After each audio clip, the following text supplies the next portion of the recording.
Здравейте, звездни души! Аз съм Атри и ви приветствам на канала си. Благодаря на всички, които се абонират, които гледат видеята, гледат рекламите. А това е важно, тъй като по този начин подпомагате канала и съответно моята дейност, която провеждам с тези видеа. Днешното видео се казва, минавам директно на темата, да не отнемам време. Днешното видео се казва какво се ражда. Енергията е колективна, както знаете. Вземете само това, което важи за вас и вашата ситуация. Другото просто го пропуснете. И също така видеото важи във всеки един момент, в който попаднете на него. Нека да видим какво се ражда за хората, избрали да гледат това видео. Моля за информация. Какво се ражда за хората, избрали да гледат това видео? Моля за информация.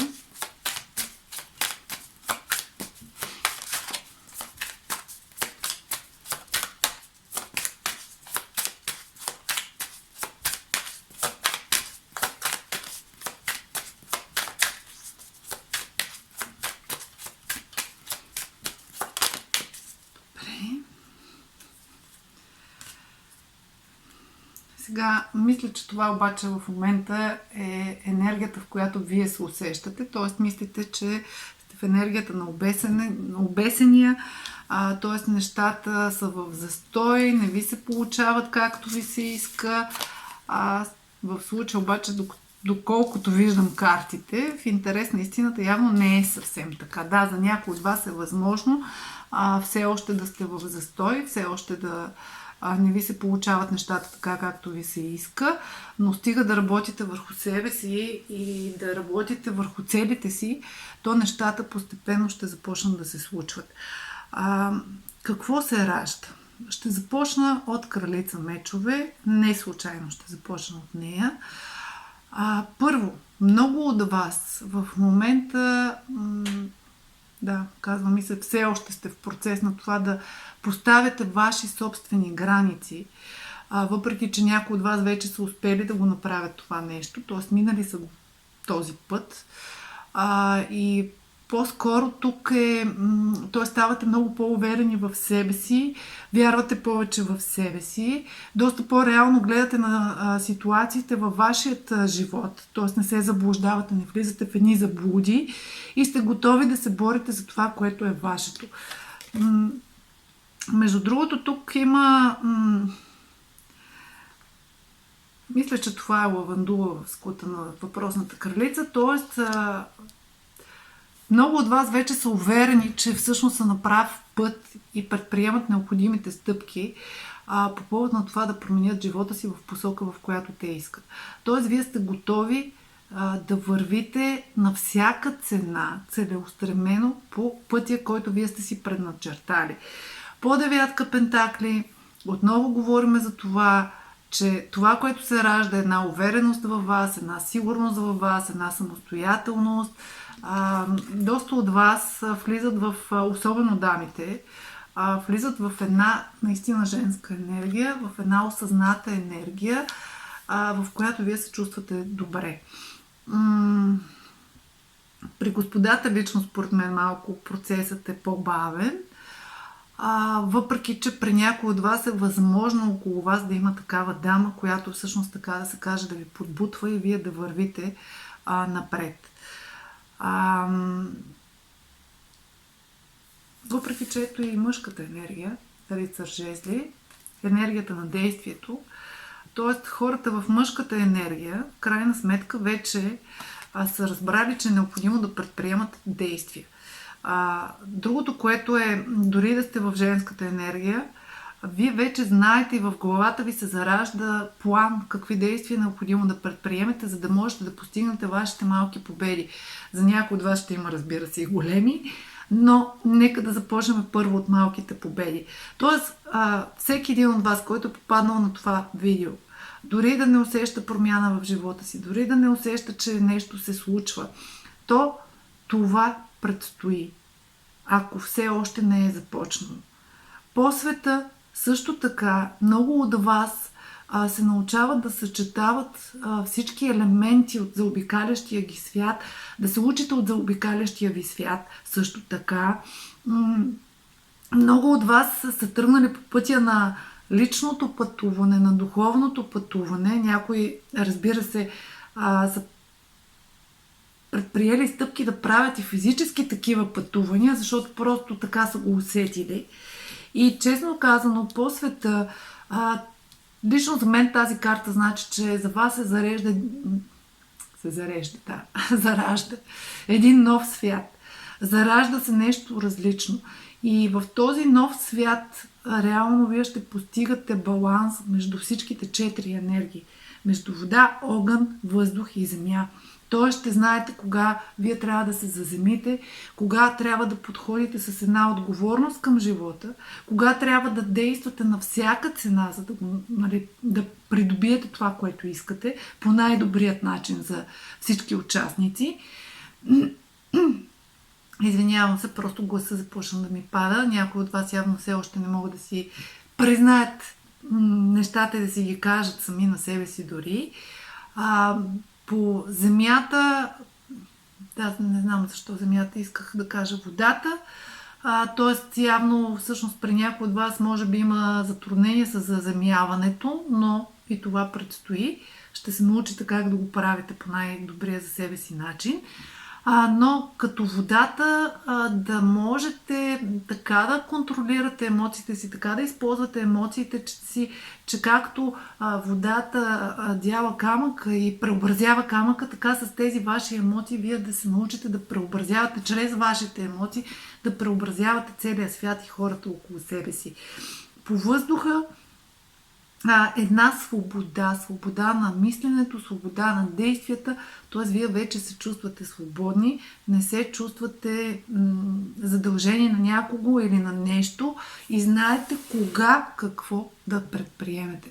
Т.е. научили сте се тук да слушате, т.е. научавате се всъщност да слушате вашата свободна воля, вашата душа, вашето сърце, това, което всъщност вас ви насочва.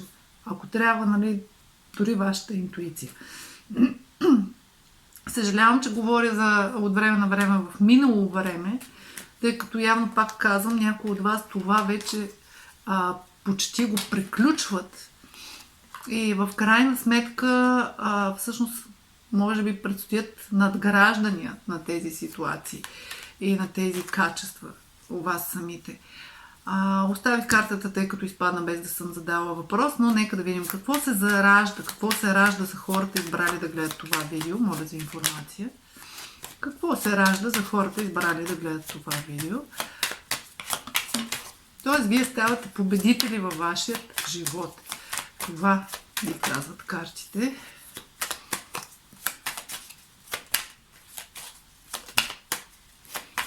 Сега по самия крал чаши, който излиза, отново говорим за едни промени, за едни емоции.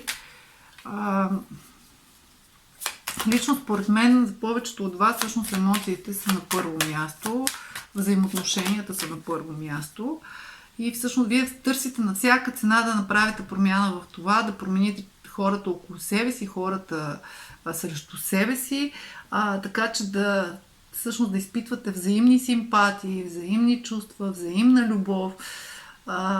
Общо взето с такава цел се появява краля чаши. Имате на дъното на колата шестица пентакли, т.е. стремежа вие наистина към един баланс, който баланс е най-вече на емоциите. Отделно, вижте какво разделя краля и кралицата, баланса. Ето е кралицата, ето го краля, т.е. това, което ги разделя е баланса, хармонията.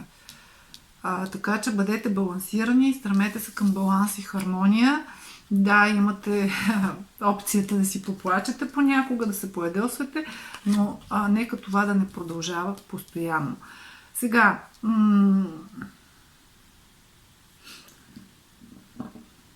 една негативна карта.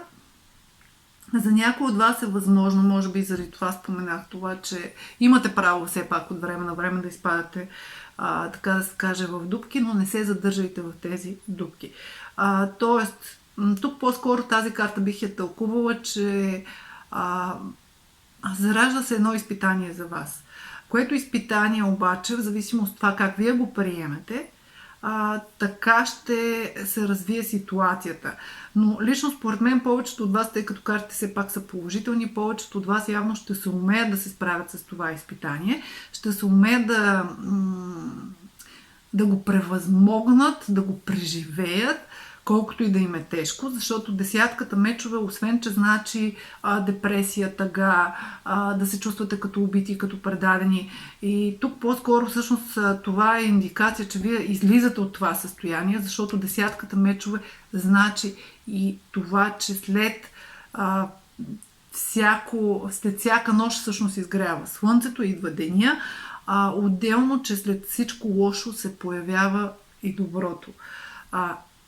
Както няколко пъти всъщност аз съм казвала, че когато всъщност нещата се разбъркат и вие си мислите, че това е края, нали, и в случая това е най-лошото, което може да стане във вашия живот, всъщност изведнъж те започват да се подреждат по най-правилният начин. Отделно, че и светът е създаден от хаоса. Така че тук, да, възможно е да имате, както някои хора се изразяват, турбуленция, възможно е да имате един хаос в живота си, но това ще е временно явление, след като вие, особено ако нагласата, която имате към това явление наистина е, че ви очаква нещо добро и нещо хубаво, нещо ново, то нещата ще се подредят наистина по най-добрият начин. Защото ето ви една безусловна любов и въобще любов, т.е. ще имате любов, не само към някого срещу вас и от някого срещу вас, а в тази любов ще си я давате и сами на себе си. Т.е. вие ще се чувствате на място, там където сте, и тук се връщам отново към кралицата мечове, т.е. вие тук можете да видите с какво удобство си седи тя на трона, въпреки че държи меча. Вие ще намерите вашето собствено място. Ще си тежите на мястото. И девятката пентакли говори за абсолютно същото. Отделно тук имам още една девятка чаши, т.е. ще ви бъде дадена възможност вие стига да предприемете необходимите стъпки, да постигнете всички ваши желания. Защото ако вие чакате просто така да се случи нещо, без да предприемете каквото и да било, нали, няма как да се случат нещата. Това е като вица, пред който, нали, човек отишъл да се моли в църквата, нали, да спечели от тотото, и съответно, нали, се оплаква как всъщност никога не печелил, нещо такова беше. И всъщност Господ му отговаря нали, как да спечелиш, като ти никога не пускаш фишове. Така че в случая няма как да имате печалба, ако вие не предприемате абсолютно нищо. Няма как да си мечтаете, например, за невероятно тяло, а пък да се тъпчете, нали, постоянно, да кажем, с чипс, с варени храни и съответно да очаквате, че, нали, ще изградите въпросното невероятно тяло. Така че все пак трябва малко усилия и от ваша страна. По десятка чаши, сериозни отношения, семейство, дом, деца, удовлетворение, щастие, пълнота. Това се заражда. И разбира се, отново, изборът е ваш. По двойка жезли, да, ще имате избор, ще имате изпитание, за да покажете, че вие наистина вече сте се променили. И тук всъщност по повод на това мога да кажа, наскоро попаднах на статия, мисля, беше, че всъщност човек бива изпитван 3 пъти.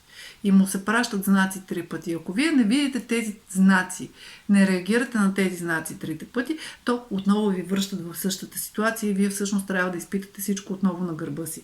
Така че наблюдавайте знаците, взимайте решенията си осъзнато, наблюдавайте дори себе си, кога, защо, как реагирате и защо въобще някакво събитие предизвиква някаква реакция от вас, и то в повечето случаи, предполагам, несъзнателна, за да можете наистина да регулирате живота си, да постигнете най-доброто за себе си.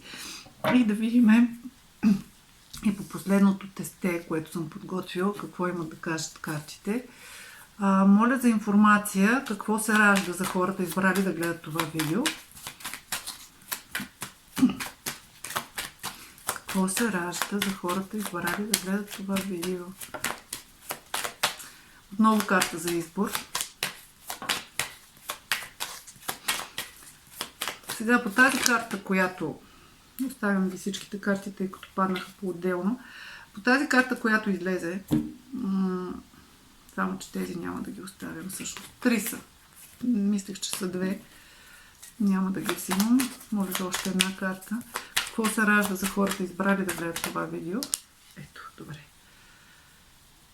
Трансформация. Нещо трябва да умре, за да си отиде, за да отворите място на нещо ново. Тук по-скоро на тези конфликти, които вие сами си изграждате в главата, за да отворите наистина най-добрия и най-големия потенциал за себе си. Сега, ето вие и кралицата жезли, кралицата чаши. Както казах, по двойка пентакли, отново избор.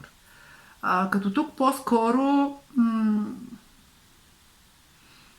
бих казала, че самите вие по някакъв начин се борите сами с себе си. Искате да получите нещо в следващият момент, се отказвате, опитвате се да задържите, така да се каже, т.е. да седите на 2 стола. Само че това няма как да стане. Т.е. трябва да решите кое е по-важно за вас. Дали вашето благоденствие или не, че е чуждо. И всъщност, когато изберете вашето благоденствие, в повечето случаи нещата започват да се нареждат наистина по най-добрият начин. Така че тук намерете баланс. Също така това, което сега отново ми се подава, което пропуснах да кажа.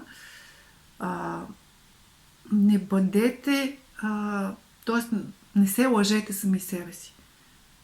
Бъдете искрени със себе си. Защото двойката пентакли понякога значи лицемерие. Тоест, вие сами към себе си сте лицемерни, защото не си признавате нещата такива каквито са.